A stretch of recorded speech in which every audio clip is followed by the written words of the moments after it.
Stephen Edwards, the trainer in Terence Crawford's corner, is confident that Crawford's nearly year-long break from fighting won't be a problem when he steps into the ring with Canelo Alvarez on September 13th. Edwards points out that Crawford has a rare ability to avoid the usual ring rust that many fighters suffer after long layoffs. Over the years, Crawford has repeatedly proven that time away from the ring doesn't seem to slow him down, and Edwards is certain that this upcoming showdown with the undisputed super middleweight champ won't be any different. Now, there's been a lot of chatter around Crawford, who's 37, about whether sitting out and focusing on bulking up instead of taking fights at 168 pounds might actually be working against him. Fans and analysts alike wonder if he's missing a crucial step, testing himself against a top-tier opponent before facing someone like Canelo. But Edwards isn't buying the idea that Crawford is hurting himself. In fact, when asked about who he's picking in this mega fight, he confidently told Fight Hub TV that he's backing Crawford to come out on top. "I always like Crawford in this fight. I honestly think he's going to win,"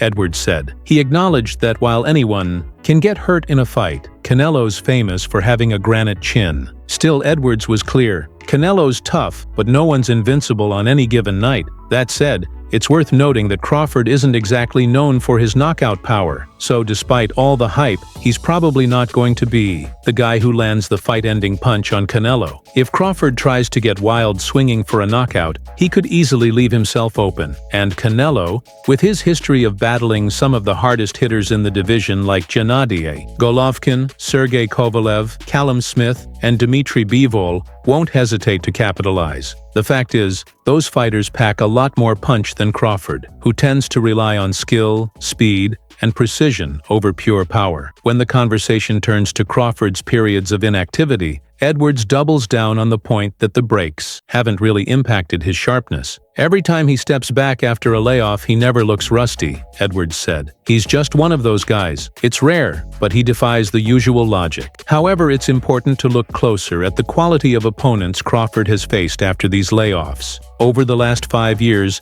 the toughest challenge he's had post-break was Israil Madrimov, and even that fight was controversial. Many fans felt Crawford didn't deserve the win, and interestingly, Canelo himself said he thought Madrimov had done enough to claim victory. The other opponents, Errol Spence, Kell Brook, Sean Porter, were all past their primes, worn down by age and ring time. They weren't the threats they once were. That's a stark contrast to the kind of killers Crawford would need to face. To truly shake off rust, like Bakram Murtazaliev, Dmitry Bivol, Jaron Ennis, Virgil Ortiz Jr., Janibek Alimkhanali, or David Benavidez. Since 2019, Crawford has taken 5 extended breaks ranging from 11 months to a full year. Sure, he hasn't looked rusty coming off those breaks, but that's largely because he hasn't been stepping into the ring with elite, dangerous fighters during those stretches. The one fight that didn't fit that pattern, the Madrimov bout, might have even exposed some cracks in Crawford's game. Edwards praises Crawford's ring IQ,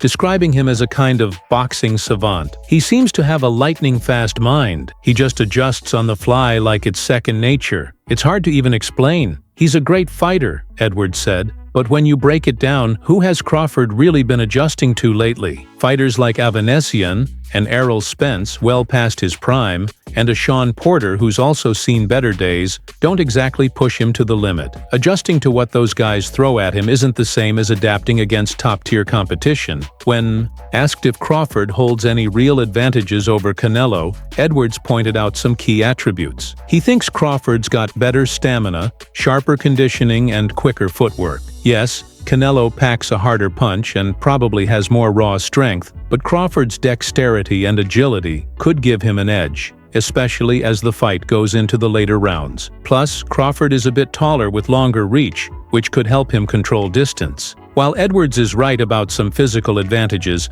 the fight against Madrimov last year didn't exactly show Crawford at his most agile or sharp. In fact, he looked stiff and slow in places, as if the long layoffs were catching up to him. It's tough to keep peak condition when you're taking year-long breaks between fights repeatedly. Fighters who stay active, throwing down 3 or more fights a year, usually don't face those issues. Edwards also believes Crawford will be stronger in the championship rounds. He cautioned that the early stages of the fight might be where Crawford is vulnerable to being caught off guard and clipped by Canelo's punches, but he's confident that as the fight wears on, Crawford's conditioning will allow him to outlast and outmaneuver Alvarez. Yet if you rewind to the Madrimov fight, Crawford's late-round performance looked far from dominant. In the 11th and 12th rounds, he took a lot of heavy shots and seemed to slow down significantly, looking more like a veteran fighter running on fumes than a prime athlete. He wasn't showing the youthful energy or resilience you'd expect from someone gearing up for a mega fight against Canelo. In fact, the way he looked late in that fight was almost more reminiscent of something ancient and weathered, like one of those century-old Great Basin trees, than a spry, quick-footed boxer. So while Edwards is bullish on Crawford's chances and clearly believes in his skills and mental toughness, the question remains, can Crawford's physical limitations and lengthy layoffs be overlooked when he steps into the ring with someone as relentless and battle-tested as Canelo Alvarez? It's shaping up to be one of the biggest fights of the year, and both men have everything to prove. Another angle worth considering is the psychological battle that will unfold long before the first bell rings. Crawford is known for his calm, calculated demeanor, almost detached in the way he approaches his fights. That coolness under pressure is one of his trademarks, and could play a big role against Canelo, who thrives on intensity and aggression. But sometimes, staying too calm can be a double-edged sword. Fighters like Canelo bring a relentless, high-pressure style that can wear down even the most composed opponents, forcing them into mistakes. So while Crawford's mental game is solid, how he handles the pace and pressure Alvarez brings will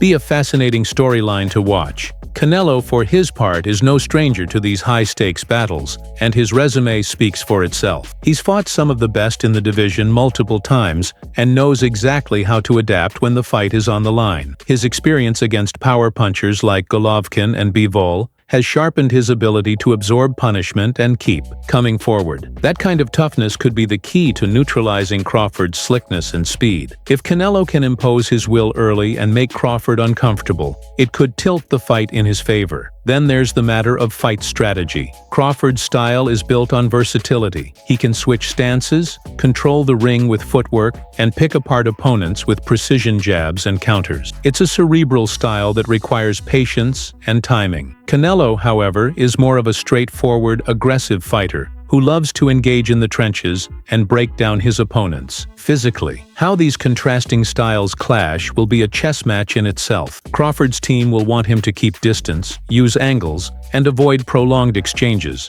while Canelo's camp will be scheming ways to cut off the ring and force the fight into close quarters. Lastly, the physical toll of the fight can't be ignored. At 37, Crawford is on the older side for a boxer, especially one who relies so heavily on speed and reflexes. While Edwards argues that Crawford's conditioning is superior, age naturally chips away at those advantages. Meanwhile, Canelo, although also not a youngster, has maintained a punishing training regimen and looks as sharp as ever. Conditioning and stamina could be the deciding factor in the championship rounds. If Crawford's pace falters, Canelo is the kind of fighter who will ruthlessly capitalize, turning late-round moments into fight-ending opportunities. This looming question about endurance adds yet another layer